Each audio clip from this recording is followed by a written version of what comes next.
Bonjour à tous, je suis Lorraine Sarfati, je suis chargée de mission à la Fondation MNH et je suis ravie de vous accueillir aujourd'hui. Pour rappel, la Fondation MNH, sa mission c'est de prendre soin de l'humain dans la santé et on le fait via deux axes. La médiation en santé, donc le fait d'aller vers les personnes qui sont éloignées du soin et on les raccroche au parcours de soins. Et d'un autre côté, on travaille sur la recherche, sur la santé des professionnels de santé et c'est ce qui nous anime aujourd'hui. Aujourd'hui, on va vous parler d'un sujet qui est porté par une équipe de recherche qui essaie de prouver que mettre en place des programmes de prévention pour améliorer la santé des soignants pourrait être moins coûteux que de ne rien faire et de voir leur état se dégrader. Donc, on va rentrer dans le vif du sujet très rapidement pour ne pas vous faire perdre de temps. La seule chose que je vais vous préciser, ce sont des éléments techniques. Premièrement, on enregistre ce rendez-vous de façon à ce que toutes les personnes qui ne sont pas là puissent voir le replay. Et deuxièmement, si vous avez des questions, vous n'hésitez pas à les mettre dans l'espace conversation tout en haut. Je vais les lire et à la fin de l'échange, de façon à ce que tous les intervenants puissent répondre à vos questions. Donc, vous n'hésitez pas, au fur et à mesure, vous envoyez vos questions dans l'espace conversation. Voilà.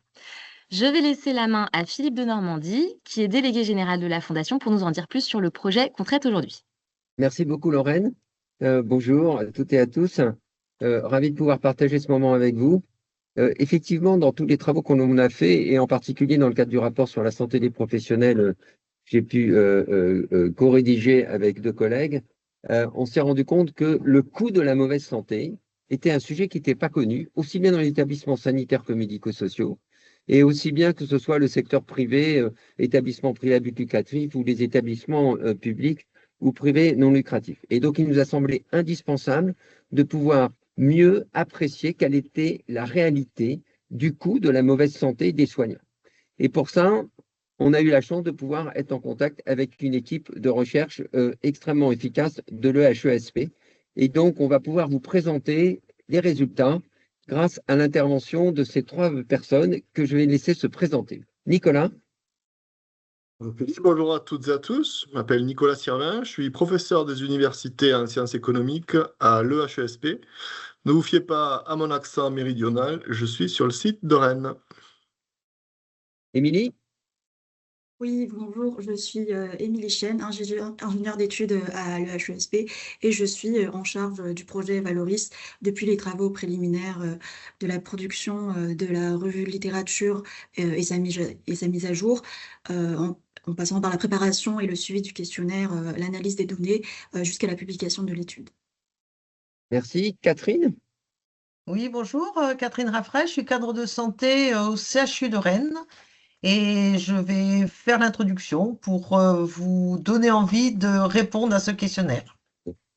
Merci beaucoup, Catherine. Oui, il nous a semblé vraiment indispensable, avant de rentrer dans des aspects plus techniques d'économistes, qu'on reparte de la vraie vie. Et c'est pour ça qu'on a demandé à Catherine, qui a la gentillesse d'abord de s'impliquer parce qu'elle elle a été une des 1500 personnes qui ont rempli le questionnaire. Et en plus, elle le vit dans son service au quotidien, de nous refaire un peu l'anatomie d'un service de soins quand il y a un problème de santé. Catherine, je te laisse la main. Merci. Donc, les professionnels de santé font face à des conditions de travail difficiles. Je vais vous raconter une des missions du cadre de santé pour prendre en charge d'abord les patients hospitalisés. Il est nécessaire d'avoir des personnes compétentes et en nombre. Dans le service de chirurgie de Rennes, nous avons 30 lits d'hospitalisation et nous pensons qu'il est nécessaire d'être à minima 3 infirmières le matin, 3 infirmières l'après-midi, et puis pour coordonner un petit peu tout le travail, une infirmière sur un 9h-17h. Pour accompagner aussi nos patients, nous avons 3 aides-soignants le matin et 3 aides-soignants l'après-midi. Mercredi, 15h, Madame B me téléphone pour m'informer de la prolongation de son arrêt de travail et me dit qu'elle sera absente le vendredi, samedi et dimanche suivant. Je prends acte de l'arrêt et lui demande comment va sa santé. Je termine la conversation en lui disant de prendre soin d'elle. Et là, le compte à rebours commence. Vérifier qu'il y a un infirmier dans le pool. Malheureusement, personne. Je regarde sur le planning informatique du service ce qui est possible. Je vérifie que mes collègues du pôle n'ont pas d'agent disponible. Mais là encore, personne. J'écris un mail aux autres pôles pour demander de l'aide sur les 3 jours. Et je sors du bureau et je vais informer les agents présents. Pour le vendredi, 3 infirmiers présents travaillent, mais sont en repos le week-end. Et le 4e est en repos le vendredi, mais travaille le week-end. Je retourne au bureau. J'envoie un mail aux IDE du service et leur demande leur disponibilité sur les 3 jours. Je retourne dans le poste de soins pour informer les agents des actions débutées et surtout pour les écouter. Pour le week-end, un infirmier me demande si cela est payé en heures supplémentaires et les 2 autres ne sont pas disponibles.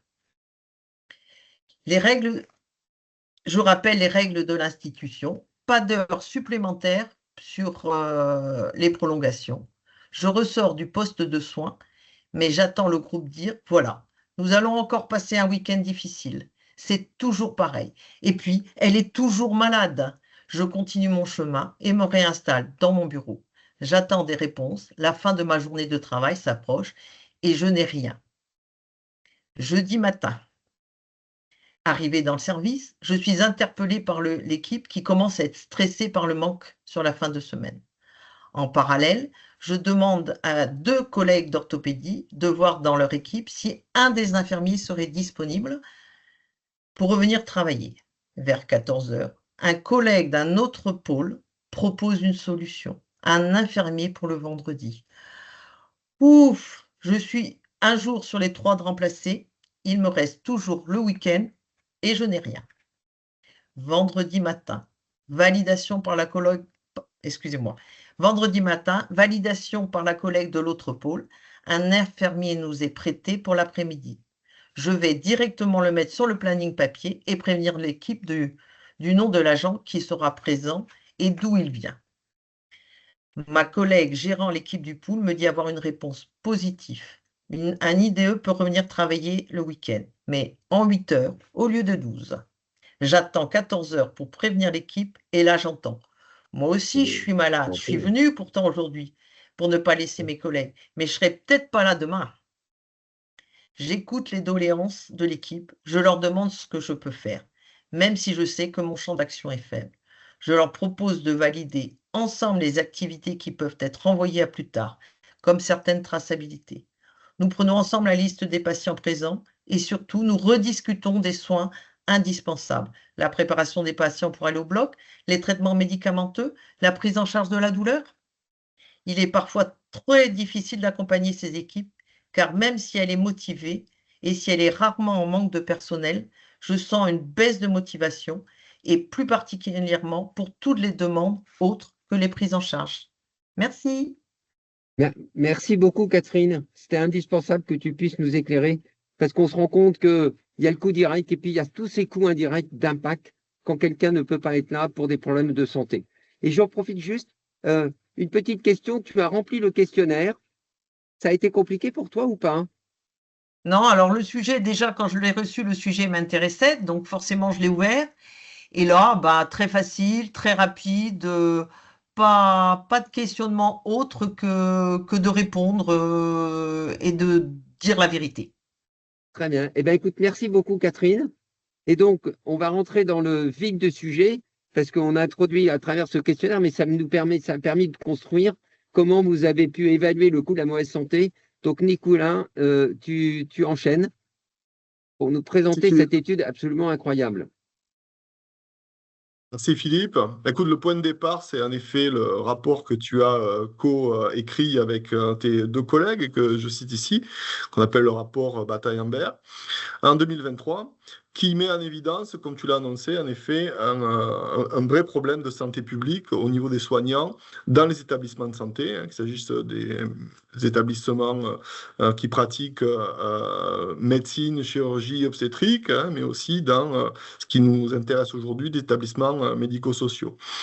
Alors, il se trouve que ce rapport, il corrobore une littérature académique internationale qui n'est pas très développée, mais qui quand même converge sur certains aspects au niveau des soignants, c'est-à-dire le rôle important des conditions de travail dans la détermination de leur santé. Et on a pu le voir depuis le Covid, au moins, une détérioration de ces conditions de travail en France, mais aussi dans le monde.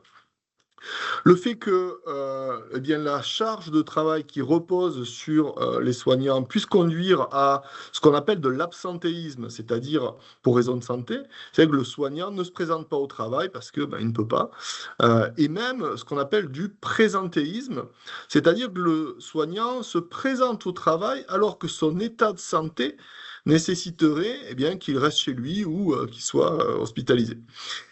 Ces éléments, absentéisme et présentéisme, désorganisent le travail en équipe, puisque dans les établissements de santé, la production de soins se fait en équipe, et Catherine nous l'a bien expliqué dans son intervention précédente. Alors, ce qu'on constate aussi dans la littérature, c'est que le présentéisme est sous-estimé et l'absentéisme aussi, si on ne prend pas en compte ces effets qui sont des effets multiplicatifs au niveau collectif. Donc notre question de chercheur, ça a été la suivante, c'est au fond comment mesurer cette perte de production, mais aussi cette perte en qualité, puisque travailler quand on est moins nombreux ou malade, eh bien c'est aussi réduire la qualité des soins, réduire la productivité, c'est-à-dire ce que chacun d'entre nous, parmi les soignants, peut produire comme soin. L'originalité de notre approche, c'est d'aborder le point de vue de l'employeur, c'est-à-dire celui qui au final va décider de mettre en place ou pas des mécanismes de protection des soignants, d'amélioration de leurs conditions de travail, d'amélioration de leur santé. Alors, la méthode est relativement connue, c'est ce qu'on appelle la méthode de la perte salariale, qui permet de révéler des coûts cachés. Et on utilise cette méthode de la manière suivante. On considère qu'un soignant qui est absent pendant une journée, eh bien, ça coûte l'équivalent de son salaire qui est perdu en fait par l'employeur. Alors, cette méthode, elle est explorée de manière et détaillée de manière extrêmement rigoureuse dans un ouvrage qui a été publié par Elie Deros, c'est sur la diapo d'après, voilà, en 2015. Et donc, pour ceux qui sont intéressés et qui veulent mettre en œuvre cette méthode dans leur établissement, je vous conseille cette littérature-là, ce petit bouquin de Elie Deros, Mesurer les coûts cachés de l'absentéisme à l'hôpital, mais qui peut s'appliquer dans les établissements de santé ou médico-sociaux sans souci. Nous, notre approche, elle a été de faire quelque chose qui serait à la fois un peu plus simple à mettre en œuvre, c'est-à-dire un peu plus direct, dès qu'un DRH, un directeur ou un responsable de pôle s'intéresserait à cette question-là, en leur fournissant ce qui s'appelle un coefficient multiplicateur. Et vous allez voir dans l'exemple, c'est très simple d'utilisation. On prend simplement le nombre de jours d'absence, on multiplie par le salaire qui est perdu et on multiplie par ce coefficient multiplicateur qui, lui, rapporte en fait ce coût au niveau de la désorganisation de l'équipe. Par ailleurs, notre approche est un peu plus complète que le travail d'Elie Deros parce que nous envisageons non pas que l'absentéisme, mais aussi le présentéisme, qui est une forme, j'allais dire, un peu cachée de l'iceberg. Okay. Et puis, nous élargissons le spectre sur l'impact sur la production, puisque vous le savez, depuis les années 2000, les établissements de santé ont déjà essayé de mettre en œuvre des mécanismes pour continuer à produire. C'était l'illustration de Catherine dans sa journée, mais aussi des effets sur la qualité des soins. Alors, qualité, sécurité, c'est le même concept pour nous ici. Et donc, je vais vous montrer comment on fait en pratique. Il faut aller chercher de l'information qui n'est pas disponible dans des bases administratives usuelles comme le BMSI, par exemple, ou le SNDS. Et c'est pour ça que nous avons constitué, en se référant à la littérature académique, un questionnaire qu'Émilie va vous présenter. Oui, donc en termes de méthode, tout commence par un questionnaire. Et ce que vous voyez en termes d'illustration à droite, c'est une affiche du questionnaire que j'ai créé visuellement avec l'aide d'une collègue et d'une amie à moi que je remercie beaucoup. Donc ce questionnaire s'inspire d'une étude suédoise publiée en 2017 par Stromberg et ses collègues. Et leur objectif était de mesurer l'impact économique de l'absentéisme, du présentéisme et des problèmes liés à l'environnement de travail sur les pertes de productivité d'un point de vue managérial. Donc pour cela, ils avaient fait passer un questionnaire à des managers, tous secteurs confondus, et nous l'avons adapté au contexte hospitalier spécifique en France. Donc, comment l'avons-nous construit? Nous avons procédé à plusieurs étapes. Nous avons commencé tout d'abord à élaborer le questionnaire avec Nicolas dans une version pour démarrer, que nous avons testé dans une phase de test pilote. Puis, nous l'avons testé auprès de la population concernée, auprès de quelques médecins et cadres de santé de manière accompagnée, dans une phase qu'on appelle pré-test. Donc, le contenu du questionnaire a été testé, ajusté et validé, incluant un pré-test, des focus group pour ajuster les questions, puis un test en conditions réelles avec un échantillon plus élargi. Et ces étapes nous ont permis de s'assurer que les potentiels répondants comprennent bien les questions qui leur sont posées et qu'elles sont suffisamment claires pour que les personnes n'ont pas de grandes difficultés à y répondre. Donc, on souhaite aussi contrôler le temps passé à répondre au questionnaire pour ne pas dissuader ou décourager les gens à répondre. Donc, nous avons veillé à ce que le questionnaire ne soit pas trop long pour les répondants et nous avons bien entendu conçu le questionnaire en pensant au traitement des données derrière, notamment en termes de recodage, et le tout en respectant le RGPD, le Règlement général de la protection des données, et bien évidemment en garantissant l'anonymat des répondants. Alors, que contient le questionnaire? Il contient plusieurs parties. Il recueille d'abord des informations générales sur les caractéristiques de l'unité et du poste occupé, comme la spécialité, la taille de l'équipe et les contraintes organisationnelles. Ce sont des informations qui nous permettront d'identifier les contextes de production et le croisement ultérieur des réponses avec les bases de données PMSI, donc qui signifie Programme médicalisé des systèmes d'information, qui est une base de données de production hospitalière pour calculer empiriquement, dans notre cas, les multiplicateurs par service et par métier. Le questionnaire interroge ensuite, dans une deuxième partie, les répondants sur l'impact perçu de l'absentéisme et du présentéisme, évalué séparément sur la production de soins et sur la qualité des prises en charge, à l'aide d'échelles ordinales de Likert en 5 points. Autrement dit, donc vous aurez des questions à choix unique avec 5 réponses, dont il va falloir cocher celle qui correspond le mieux de manière spontanée et qui colle à la réalité du terrain. Et ces questions-là permettent de caractériser l'exposition des services aux désorganisations potentielles et d'alimenter les modèles d'estimation de perte de productivité dont je ne vais pas vous développer ici.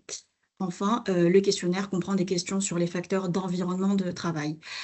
Nous avons lancé officiellement ce questionnaire pour le secteur sanitaire en janvier 2025, donc il y a tout pile 1 an. Il s'adresse, comme vous l'avez compris, aux responsables d'équipe des établissements de santé, les cadres de santé, les cadres supérieurs de santé, les directeurs de soins, les directeurs d'hôpital et les responsables de pôles, d'unités ou de services, pour aborder le point de vue des managers sur l'impact des problèmes de santé des professionnels du soin sur leur activité et sur la qualité des soins prodigués. Je laisse la parole à Nicolas pour vous présenter les premiers résultats. C'est Émilie. Alors, l'ensemble des questionnaires, là, c'est une première exploitation qu'on a fait sur seulement 689 réponses, mais en fait, on en a plus de 1400. Donc, ici, il s'agit d'un exemple sur un type d'unité médicale, mais en réalité, on en couvre énormément. Donc, ici, on prend le cas de la chirurgie hors cardiaque, mais on a les urgences, on a les unités médicales relatives à la psychiatrie, on a des unités médicales relatives aux grands brûlés, etc. Donc, on retrouve la plupart des métiers du soin, la plupart des unités médicales sont envisagées. Donc, pour ce qui est des établissements de santé, on a une couverture complète, donc sur l'ensemble du territoire et sur tous les types d'unités médicales. Et à l'intérieur de chaque unité médicale, eh bien, les répondants au questionnaire peuvent choisir un métier. Par exemple, ici, on va prendre l'infirmier. Et donc, eh bien, le cadre répond en disant, mais voilà ce qui se passe quand un infirmier est absent. Eh bien, oui, il y a un impact important sur la production, etc. Et ensuite, on relie ce que ressentent, en fait, ce que pensent les cadres à l'observation véritable de ce qui a été produit dans le service à partir du PMSI. Et on calcule ainsi la perte de production, mais aussi la perte de qualité, et on obtient ces coefficients multiplicatifs.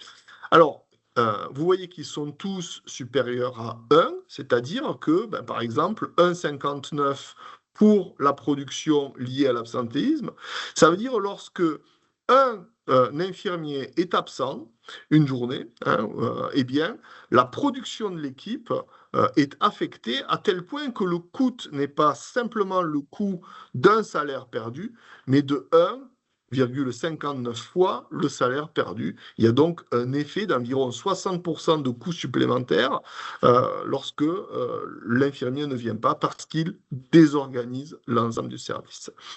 Ce 1,59, si on le considère un niveau de qualité, c'est 1,29. Hein. Alors en fait, je me suis trompé en faisant un copier-coller, c'est plutôt 1,77. Donc l'effet qualité est plus fort. Mais bon, pour l'exemple, on fera avec 1,29. Je suis désolé, je viens de m'en rendre compte. Alors, comment on fait en pratique si vous voulez appliquer ces chiffres dans votre service, dans votre unité médicale? Eh bien, prenons l'exemple d'un service, comme celui de Catherine, ou d'un service de chirurgie non cardiaque, comme ici, dans lequel on constate qu'au cours de l'année, un gros service, dans lequel il y a environ une centaine de jours qui ont été perdus à cause de l'absentéisme des infirmiers. Sachant qu'en moyenne, pour l'employeur, un salaire d'infirmier, ça coûte 160 € par jour, c'est un salaire chargé, tout compris, c'est le coût de l'employeur. Eh bien, 100 jours perdus à 160 €, ça fait un total de 16 000 €. Ces 16 000 €, c'est ce qu'on appelle la perte salariale, c'est l'équivalent du coût de l'absentéisme. Mais dans notre cas, on va prendre en compte en plus l'effet de désorganisation du service que va entraîner l'absence et son remplacement peut-être, mais l'absence de l'infirmier. C'est donc 1,59 fois plus que ce qui est perdu, non pas 16 000, mais vous voyez 25 440 € pour la production. C'est-à-dire que comme l'infirmier n'était pas là, on a dû renoncer ou reprogrammer des interventions, et donc le coût pour l'établissement est ici de 25 000 €. Ce à quoi il faut ajouter la perte en qualité, puisqu'en étant moins nombreux, il y a moins de monde pour effectuer des soins de qualité. On travaille à l'hôpital dans une situation dite en mode dégradé, et ce mode dégradé correspond à un coût supplémentaire de 20 000 €. Donc, au final, l'absentéisme n'a pas un coût de 16 000 € comme on pouvait le mesurer à vue de nez, mais simplement de 46 080 €. Deuxième idée, en plus de l'absentéisme, il y a du présentéisme. Quand l'infirmier va revenir sur son lieu de travail, après par exemple un burn-out, il ne sera pas en capacité complète d'effectuer son métier dans la totalité des charges qui lui incombent. Alors on va considérer que le cadre du service est en capacité de mesurer lui-même ces jours où ses collaborateurs viennent en étant présentéistes, c'est-à-dire ils ont vraiment fait l'effort de venir, mais peut-être que ce serait mieux s'ils n'étaient pas là. Et donc, le fait de venir, c'est 300 jours, par exemple, de présentéisme. Alors, pour le coup, le salaire est versé. Donc, les 160 € journaliers sont payés. Donc, 300 fois 160, 48 000 €. Mais de ces 48 000 €, en réalité, vous voyez bien que l'infirmier n'effectuera pas 100% de sa tâche, mais d'après nos calculs, soit 117%. C'est donc un manque à gagner de 36 960 € et la perte en qualité, 32 000 €, soit un total de 69 000 €. Et donc, au final, on a un total général, si on cumule ces 69 000 € de présentéisme plus le coût du présentéisme, qui relève à la fois de la qualité, mais aussi de la perte de production, on a un total de 115 000 €. Alors, vous voyez l'idée, on va mettre à disposition un guide de pratique pour refaire les calculs tranquillement chez vous, avec l'ensemble des unités médicales et des métiers concernés. Et vous voyez bien que les 115 000, c'est un coût qui est très supérieur, presque 8 fois supérieur, à la mesure usuelle que les services RH peuvent faire du coût de l'absentéisme. Donc au final, ce travail permet d'abord d'objectiver combien coûte réellement la mauvaise santé des soignants à l'hôpital dans deux manifestations que sont l'absentéisme et le présentéisme, Et ça permet ainsi au directeur d'hôpital de se dire, est-ce que, oui ou non, j'investis dans un programme d'amélioration de la santé des soignants, dont l'efficacité est connue. La Fondation MNH a, par exemple, dans un appel à projet précédent, financé un ensemble de projets qui permet de mesurer l'efficacité de différents projets. Eh bien, notre projet sert à mesurer l'efficience, c'est-à-dire, voilà, si vous mettez en place un mécanisme d'amélioration de la santé des personnels, s'il permet d'économiser de la bonne santé, eh bien, vous pouvez dépenser jusqu'à 115 000 euros. Voilà. Alors que si vous aviez simplement mesuré l'effet unique de l'absentéisme, sans prendre en compte la désorganisation, l'effet sur la qualité et le rôle du présentéisme, eh bien peut-être qu'avec 16 000 euros, le directeur d'hôpital aurait certainement décidé de ne pas mettre en œuvre un programme de prévention qu'il aurait jugé plus cher. Notre travail permet donc de mettre en perspective l'ensemble des coûts cachés que peuvent avoir des phénomènes tels que l'absentéisme ou le présentéisme pour raison de santé. Philippe, ai-je été clair? Oui. Oui, très clair, mais je pense qu'on va avoir des questions dans le chat. On va juste finir la présentation, on reviendra sur les questions. En tout cas, ce que tu montres là, c'est entre guillemets, j'appellerais ça une vraie bombe. C'est-à-dire que ça nous révèle qu'il y a une vraie logique de retour sur investissement, qu'il y a un vrai retour sur investissement efficace et à court terme. Et donc, ça mérite effectivement, comme tu le soulignais, de l'importance des politiques de prévention, à la fois pour l'absentéisme et le présentéisme. Et j'en profite également de faire une petite parenthèse sur le présentéisme, parce que c'est un sujet, j'ai l'impression de connaître, mais je l'ai appris il n'y a pas très longtemps et je suis frappé du nombre de collègues quand j'en parle sur le terrain. C'est pas une notion qu'on avait, cette notion du présentéisme et de son impact. Et également une information importante qu'on n'a pas intégrée dans ces calculs-là, mais plus les gens sont en présentéisme, plus quand ils s'arrêtent, leur arrêt de travail est de longue durée. Ça, il y a un certain nombre de travaux qui ont montré l'impact du présentéisme sur la longueur de l'arrêt de travail, qui est beaucoup plus de longue durée, d'où une importance également de prendre en compte la prévention de ces problèmes de santé. Et donc, en pratique, tous ces outils vont être mis à votre disposition, bien évidemment. Donc, il y a différentes façons de pouvoir y avoir accès. Donc, toutes les personnes qui sont abonnées à notre newsletter, si parmi les participants, vous n'êtes pas abonnés, n'hésitez pas d'aller sur le site de la Fondation, vous pouvez vous abonner. Vous aurez également sur le site de la Fondation, et tout ça à partir du 29 janvier, vous aurez sur le site de la Fondation un outil très simple, un guide facile à lire et à comprendre, guide mode pratique, avec le tableau des différentes unités, comme l'a expliqué Nicolas, et avec les coefficients multiplicateurs, à la fois dans le champ de l'absentéisme et dans le champ du présentéisme. Et bien évidemment, si vous voulez le diffuser auprès de vous, il y aura le replay qui sera à votre disposition, que vous pourrez montrer à vos équipes. Et j'en profite également de dire que, comme l'a évoqué Nicolas, c'est dynamique. Donc, si parmi vous, il y en a qui n'avaient pas encore rempli le questionnaire, s'il y en a qui se disent, mais c'est vraiment très intéressant, il faut particulièrement développer le questionnaire parce que plus il y aura de réponses, plus on est capable en plus d'affiner et de pouvoir couvrir tous les champs, eh bien, n'hésitez pas, vous pouvez encore remplir ce questionnaire. Là encore, vous avez tout sur le site de la Fondation où vous avez la possibilité d'avoir le QR code sur cette scène. Donc vraiment, il ne faut pas hésiter à diffuser largement ce questionnaire sanitaire.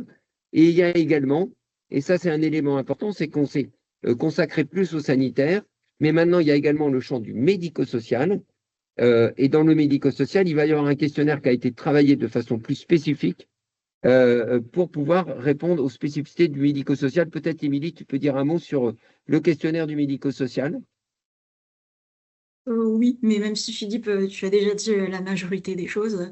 Donc, on aimerait reproduire l'étude maintenant pour le secteur médico-social, qui est d'autant plus concerné par la question d'absentéisme, parce que dans les établissements de santé, le taux d'absentéisme moyen est autour de 10%, alors que dans les établissements médico-sociaux, il est près de 13%. Donc, on a donc conçu un questionnaire spécifique au secteur médico-social et il s'adresse au même public que cité précédemment, donc auprès des responsables d'équipe dans les structures médico-sociaux, qu'ils soient cadres de santé, directeurs d'établissement, coordonnateurs ou coordinatrices, tant que la condition de diriger une équipe est simplement remplie. Donc, le questionnaire peut être rempli sur un ordinateur ou sur un téléphone portable. C'est selon les préférences des répondants et de ce qui est le plus pratique pour eux. Et donc, nous comptons sur vous pour le partager autour de vous. Et n'hésitez pas à relayer le questionnaire. Et juste, Émilie, une petite question. Le questionnaire termine quand? Tu le clôtures quand? Euh, dans un mois à peu près. Voilà. Oui. En tout cas, merci beaucoup. Donc, voyez l'importance de pouvoir largement participer, répondre. Et en tout cas, on tient vraiment à remercier tous ceux qui ont répondu, parce que c'est grâce au travail qui a été fait, comme Catherine l'a évoqué, que ça a permis de pouvoir faire ces travaux. Merci encore à l'équipe de recherche. Donc, on peut commencer. On a pris du temps exprès pour pouvoir répondre à des questions, parce que je crois qu'il y en a beaucoup. Oui, Et donc, tout à fait. voilà. Alors, je vais les citer. Et Oui. les intervenants qui s'estiment être les plus pertinents pour répondre, n'hésitez pas à répondre. Première question de Michael. Pouvez-vous confirmer le caractère cumulatif de productivité et qualité des soins en termes de calcul de coûts? Oui, alors c'est mieux de les séparer en fait, hein, mais parce qu'on regarde deux choses différentes. Mais là, on a essayé de les mettre ensemble pour avoir une idée générale et donc surtout pour favoriser l'intervention du directeur. Donc de manière complètement académique, c'est mieux de les séparer, mais de manière pratico-pratique, c'est quand même plus utile si on est dans une logique de chiffre unique de les combiner. Et donc il y a une dimension académique sur laquelle Michael a raison et une dimension plus mettre en œuvre pour laquelle on cherche souvent un chiffre unique. Ok. Deuxième question de Giordano de Belgique. Pour le salaire journalier perdu, comment et sur quoi vous êtes-vous basé pour le connaître? Est-ce que c'est une échelle barémique avec une année d'ancienneté moyenne? Voilà. Oui, c'est ça, c'est la moyenne du coût constaté. Non, c'est la moyenne du salaire sur la grille des salaires des infirmiers, par exemple. Et des infirmiers, juste pour que ce soit clair, plutôt du secteur moyenne, tout secteur confondu, ou plutôt du secteur hospitalier ou Oui, privé non parce que lucratif? oui, l'essentiel de nos répondants proviennent du secteur public. On dirait que le secteur privé a été un peu frileux à vouloir répondre à ce questionnaire qui divulgue en fait des pratiques hein, et des niveaux de productivité. Le public, quant à lui, a énormément répondu et donc nous avons utilisé les coûts, donc les salaires hein, du secteur public pour lequel en France on a des grilles. D'accord. On peut en profiter pour faire un appel au secteur privé en disant, de toute façon, tout ça reste dans une confidentialité, c'est-à-dire de façon, il n'y a pas de divulgation de façon d'établissement, ce genre de choses, mais c'est important là, à nos yeux que le secteur privé puisse participer également parce que c'est un vrai outil. Le problème de la santé des professionnels, il est autant dans le secteur public que dans le secteur privé, donc je pense que ça peut être un outil qui peut particulièrement intéresser l'ensemble des responsables du secteur privé. Autre question? Alors, je vais les prendre dans l'ordre, hein, comme ça on répond à tout le monde. Anne qui a posé deux questions. Quel est le coût du programme de prévention, s'il vous plaît? À quoi correspond ce coût? Et dans l'exemple développé précédemment, pouvez-vous nous redire quel était le nombre de jours d'absence pris en compte? Le coût d'un programme de prévention, c'est le coût que va vous demander le prestataire pour mettre en œuvre un programme de prévention. Alors, il y a des exemples assez simples, hein. Par exemple, un chariot pour brancardier qui est automatique. Ben voilà, vous prenez le coût que vous facture le prestataire qui vous fournit le chariot. Donc, c'est simplement ce coût d'outils, plus peut-être de formation. Donc, ça, c'est le coût du projet. Et puis, vous pouvez le comparer directement à ce coût que représente l'inaction. Et deuxième question, quel était le nombre de jours? On a pris des chiffres très élevés. On a pris 100 jours d'absence pour un infirmier dans un service, dans une unité médicale de chirurgie, 100 jours d'absence et 300 jours de présentéisme. Et vous aurez les diapos pour reprendre les chiffres tranquillement. Tout à fait. Une autre question de Philippe M. Salem. Est-ce que vous avez fait un lien entre le niveau d'absentéisme et de présentéisme? Alors oui, on l'a fait dans les analyses de robustesse et en effet, il y a un lien assez fort. C'est un lien qui est pas explicite dans notre étude, mais qui est très bien établi dans la littérature, hein. Donc souvent, on considère que le présentéisme précède l'absentéisme et lui succède aussi, hein. C'est-à-dire que les soignants et les travailleurs, de manière générale, commencent à avoir des difficultés à assumer leurs tâches parce que leur santé leur pose problème au travail. Puis ils sont obligés de couper pour se faire, par exemple, hospitaliser ou traiter. Et puis quand ils reviennent au travail, ils sont jamais vraiment à 100%. Donc on a une espèce de continuum entre ces concepts de présentéisme qui encadre celui d'absentéisme. C'est assez bien montré dans la littérature.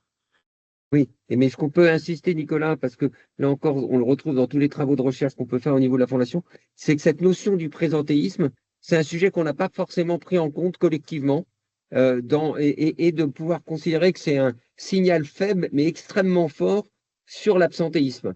Et que vraiment, pour se préoccuper de cette notion du présentéisme, et donc on voit bien, et ça rejoint un certain nombre de travaux qui remontent que ce sujet de la santé des professionnels, comment on en parle entre nous, comment on prend charge d'un certain nombre de mesures de prévention, ça rejoint tout le travail avec la médecine du travail, mais que cette notion du présentéisme, il est clé à l'intégrer dans notre réflexion, parce que comme tu le dis, il y a un vrai parcours, entre guillemets, et donc c'est à la fois c'est précurseur de problèmes d'absentéisme, et notamment d'absentéisme long et de difficultés de retour.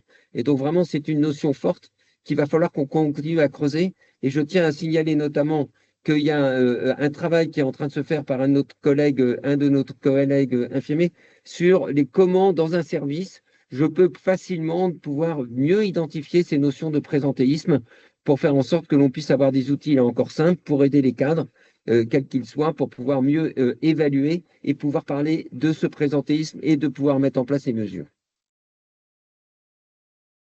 Je continue avec les questions. Alors là, j'ai une remarque de Franck qui dit: le présentéisme du remplaçant a aussi un coût, puisqu'il est susceptible de travailler au-delà de ses heures, donc il est fatigué. Il n'est pas forcément au fait de l'activité, il faudra lui rendre les heures, donc reporter l'absentéisme du malade. Ces phénomènes s'enchaînent et en réalité, nous les avons traités de manière indépendante, alors qu'en réalité, dans la vraie vie, très vraisemblablement, ils s'enchaînent. Donc les coûts qu'on présente ici sont en fait une fourchette basse de l'ensemble des coûts qu'on peut imaginer avec des dynamiques entre les concepts. Juliette qui dit: au-delà, comment l'impact de l'absentéisme et du présentéisme sur les soignants en poste peut-il être évalué? Des recherches sont-elles en cours sur la dégradation de leur propre santé, amplifiée par le phénomène décrit d'absentéisme-présentéisme? Oui, l'absentéisme est assez bien mesuré à l'hôpital puisque ça a été un vrai problème au début des années 2000. Il y a donc eu des stratégies et même des politiques publiques visant à maintenir l'activité hospitalière, c'est-à-dire la continuité du soin malgré les absentéismes, malgré l'absence de certains soignants. Mais ce qui n'est pas bien mesuré, c'est en effet le présentéisme. Ça, c'est un premier point. Et il nous semble que la bonne façon de mesurer de manière un peu fine ces événements, hein, présentéisme, absentéisme, c'est aussi non plus de rester à un niveau très centralisé que peut être la DRH dans un CHU par exemple, mais plutôt de revenir au niveau de la responsabilité des cadres de santé dans les unités médicales, hein, puisque c'est eux qui connaissent véritablement le vrai fonctionnement avec une grande sensibilité de leur service. Ouais. Et là, je me retourne vers Catherine, d'où l'importance d'outiller les cadres pour faciliter la possibilité pour les cadres de se parler de ce sujet, en particulier du présentéisme, Catherine. Faut que tu ouvres ton micro, Catherine. Oui. On t'entend pas? On t'entend pas, Catherine. Ah, il y a un problème technique avec Catherine. Non, on t'entend pas. Bon. Voilà, c'est bon. Oui, vas-y. Désolé, hein. Oui, c'est un vrai problème, le présentéisme dans les services, puisque quand il y a un arrêt qu'on va remplacer, alors où on arrive à le remplacer parce qu'on a du monde en plus, mais c'est quand même très très rare, ou comme il a déjà été dit, on fait appel à des amis qui ont du plus, ça va encore, et où on fait appel à l'équipe elle-même et on leur demande de revenir sur leur congé, leur repos. Et c'est là que ça devient difficile. Et c'est ce qu'on entend quand les gens commencent à nous dire qu'ils sont démotivés, c'est surtout qu'ils sont très fatigués. Et je pense que nous, on sait, on est capable de voir jusqu'où on peut aller. Mais on n'a pas d'autres moyens, puisqu'on n'arrête pas l'activité de l'hôpital public, en tout cas. Donc, c'est difficile. Merci Catherine. Oui, autre question, Lorraine. Alors, Monsieur Poujol, qui dit l'absentéisme est multifactoriel, il n'est pas uniquement lié à l'environnement direct de travail sur lequel les employeurs ont des leviers. Serait-il possible d'avoir une pondération par rapport aux causes de l'absentéisme afin d'estimer l'efficacité potentielle d'une campagne de prévention et donc du budget que nous allons dépenser? C'est vrai que tout absentéisme n'est pas uniquement lié aux conditions de travail. Celui dont nous parlons et la façon dont nous avons défini le périmètre de sa mesure dans le questionnaire, c'est un présentéisme qui est lié à des conditions de travail. C'est un présentéisme, ou un absentéisme qui est généré par le stress au travail, les conditions de travail, la charge de travail, etc., pour que la réponse puisse être donnée à l'intérieur de l'établissement par la direction. En effet, pour les autres dimensions du présentéisme, on a tout à fait la possibilité d'attraper le Covid dans le bus et ensuite d'être absent au travail parce qu'on a attrapé le Covid dans le bus. Dans ce cas-là, il y a d'autres politiques de santé publique plus générales qui sont appliquées par ailleurs.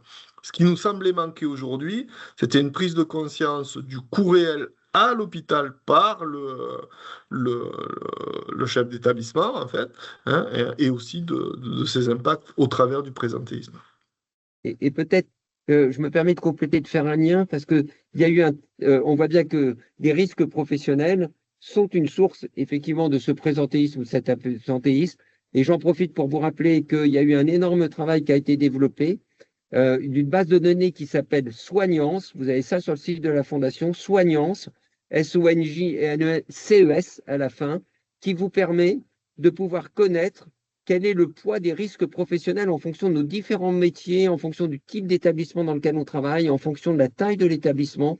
Et vraiment, c'est extrêmement important parce que ça peut aider cette communication collective pour pouvoir se rendre compte. Parce que quand on est un médecin, on ne se rend pas forcément compte des risques professionnels de l'aide-soignant, de l'infirmier, etc.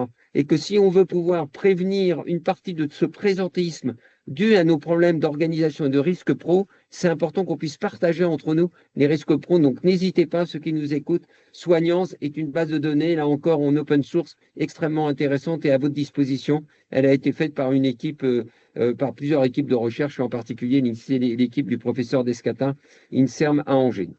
Autre question? Oui, Maxime qui dit allez-vous également intégrer dans les coûts cachés les pertes de compétences, donc turnover, démission, et les coûts liés au recrutement et à la montée en compétences du nouvel agent? Oui. C'est bon, c'est bon. Non, pas les premiers, mais les seconds, oui. Oui, bien sûr, le coût de remplacement a été estimé, hein. Ça fait partie, en fait, du coût de désorganisation de l'équipe, hein. Quand par exemple, vous avez un infirmier qui vient pas et que vous le remplacez par un intérimaire et qu'il faut apprendre tout le fonctionnement du service à l'intérimaire, vous pouvez pas traiter tous les patients comme si tout allait bien et puis vous êtes un peu en mode dégradé aussi en termes de qualité. Donc ces éléments-là sont comptabilisés dans les coûts qu'on a mesurés. Alors pour plus de détails, hein, l'article scientifique est en cours de construction. Il nous manque la deuxième partie qui est la partie établissements sanitaires et médico-sociaux.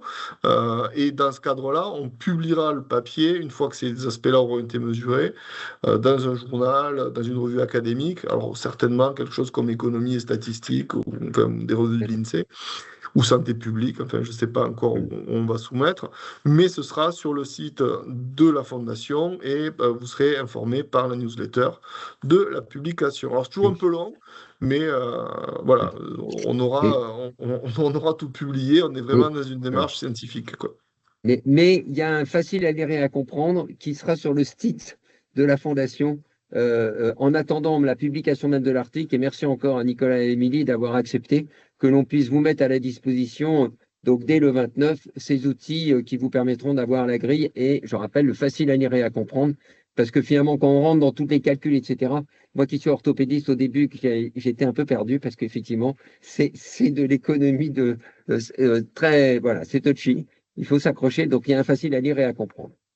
Autre question, Lorraine. Oui, alors on a Laurent qui remercie beaucoup pour cette étude. D'ailleurs, il y a pas mal de gens qui remercient pour l'étude, donc c'est très bien reçu. Petite question sur, il n'a pas saisi comment l'équipe a pris en compte les effets délétères de cet absentéisme sur les patients, morbidité et mortalité. Non, alors il n'y a pas cet effet direct, c'est pas une mesure directe, c'est une mesure indirecte au travers du volume d'accès aux soins. Hein. Donc c'est le patient, j'allais dire, comptabilisé pour être tout à fait vulgarisant ou vulgaire, hein, comme une marchandise en fait. Donc on n'a pas ce niveau de détail dans l'analyse. Peut-être qu'on pourrait faire référence aux travaux de Stromberg qui présentent l'équivalent à peu près de ce qu'on a fait comme travaux méthodologiques et qui peuvent être utilisés pour clarifier l'ensemble de ces questions-là. Je ne sais pas si, Émilie, tu peux mettre la référence de Stromberg dans le chat, comme ça, tous les gens qui souhaitent accéder à cette revue scientifique auront comme ça les réponses un peu détaillées avant la publication de notre papier. Est-ce que j'en profite?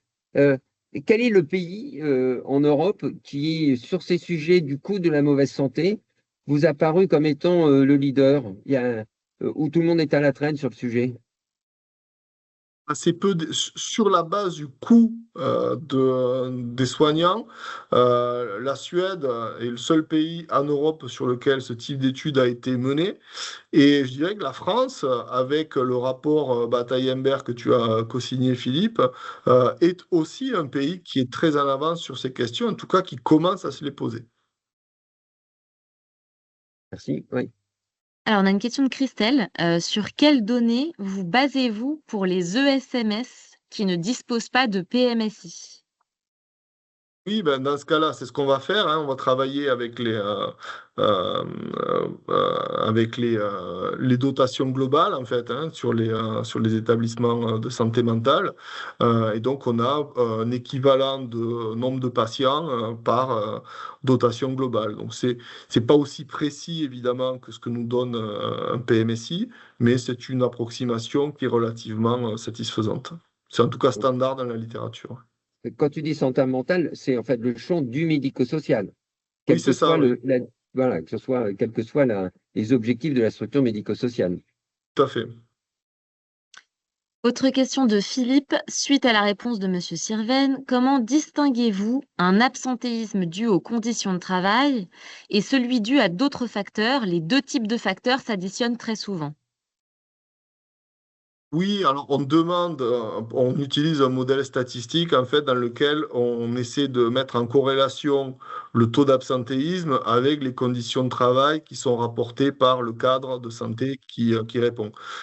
Et donc cette corrélation en fait nous permet ensuite de prédire le niveau d'absentéisme pour raison de santé dû aux conditions de travail par rapport à un taux d'absentéisme qui est constaté au niveau de la RH. Autre question de Maxime. Dans le cadre des absentéismes liés aux troubles de santé mentale, notamment lorsqu'ils résultent d'un défaut de prévention des risques psychosociaux et de vulnérabilité individuelle, prenez-vous en compte les effets indirects sur les collègues? Plus précisément, mesurez-vous l'effet de contagion du stress, impact d'un agent en souffrance sur la charge mentale, la productivité et le risque d'absentéisme d'autres agents, créant un effet boule de neige sur la performance globale? On demande, c'est au cadre de santé, on demande de manière générale quel est l'impact de l'absence d'une personne pendant 3 jours sur la production du service et puis sur la qualité des soins qui sont prodigués dans le service. Donc ça dépend de ce que le cadre a en tête, hein, mais ces effets de contagion font vraisemblablement partie de la désorganisation complète du service. Donc dans ce cas-là, oui, c'est pris en compte, mais en tout cas, pas de manière complètement explicite. Si vous voulez, dans ces travaux de recherche-là, ça rejoint un peu la question précédente sur est-ce qu'on mesure la santé des patients, etc.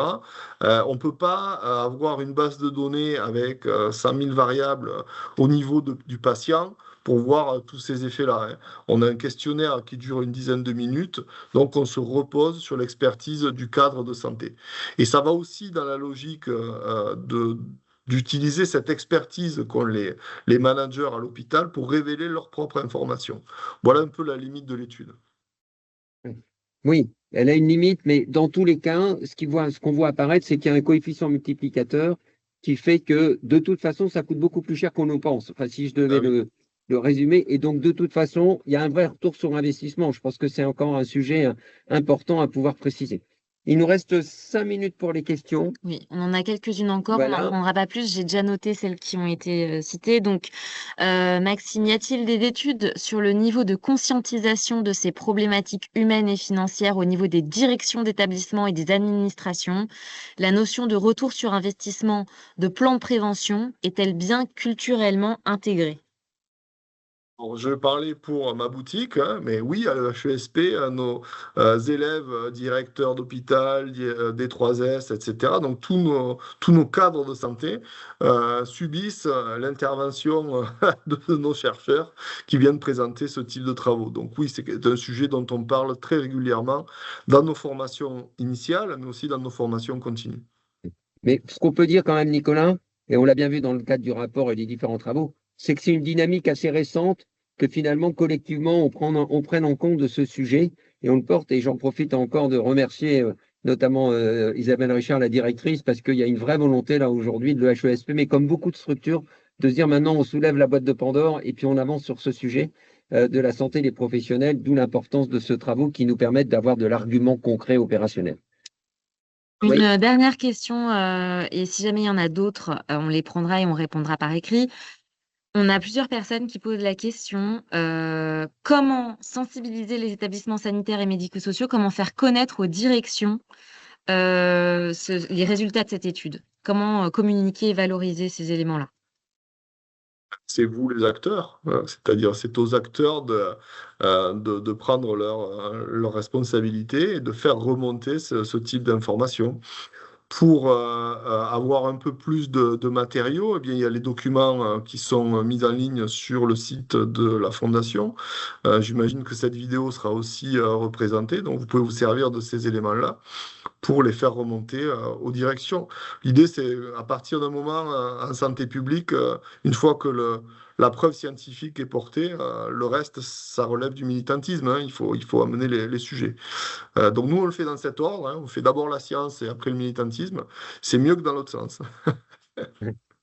Donc, un message, parlez-en autour de vous. Exactement. L'utilisez et parlez-en. Et Oui. la Fondation a pour Alors, objectif de communiquer sur ces sujets. Donc, c'est aussi notre rôle de mettre en lumière les recherches qu'on soutient. Donc, évidemment, on fera notre part du travail pour faire connaître cette étude. Mais n'importe qui est présent sur ce webinaire peut en parler autour de lui, en effet. au contraire. Est-ce qu'il y a une dernière question ou c'est bon? Je pense que c'est bon. On va terminer, clôturer quand même, en vous disant que on vous donne rendez-vous parce qu'on sera présent au salon infirmier à Porte de Versailles à Paris. Donc, on mène une table ronde sur la santé des infirmiers le 26 mars. Et également, on fera un autre webinaire, évidemment, cette fois-ci sur notre axe de la Fondation qui est la médiation en santé. Ce sera au cours du 2e trimestre. Vous serez mis au courant sur la newsletter de la Fondation. Si vous voulez vous inscrire, vous allez sur le site de la Fondation et vous cherchez comment, en haut, tout en haut, comment s'inscrire sur la newsletter et vous serez mis au courant de tous les rendez-vous de la Fondation. Merci de votre écoute et de votre présence. Et Philippe, tu veux rajouter quelque chose? Et donc, encore remercier Émilie et Nicolas parce que de ce travail remarquable qui nous ouvre nos chakras. Et également de vous dire que sur le site de la Fondation, vous avez les résultats et de plus en plus des résultats de nos travaux de recherche sur de multiples sujets qu'on a engagés sur la santé des professionnels avec les équipes de recherche. Donc, n'hésitez pas à les regarder. Bien évidemment, tous les résultats sont en open source pour que vous puissiez les utiliser au mieux pour que l'on puisse gagner au mieux cette bataille de la santé des professionnels de santé. Et je vous rappelle, là, la littérature est abondante. Quand on est, nous, professionnels en bonne santé, on soigne bien, donc pas d'état d'âme pour se mobiliser sur ce sujet. Merci à vous d'y avoir participé. Parlez-en, parlez, osons en parler. Je pense que c'est un message fort et maintenant on est outillés. Donc merci à Nicolas et Émilie de tout ce travail qui nous permettent de renforcer notre capacité de pouvoir en parler de façon efficace et opérationnelle. On vous souhaite une très belle fin de journée et à la prochaine session. Au revoir.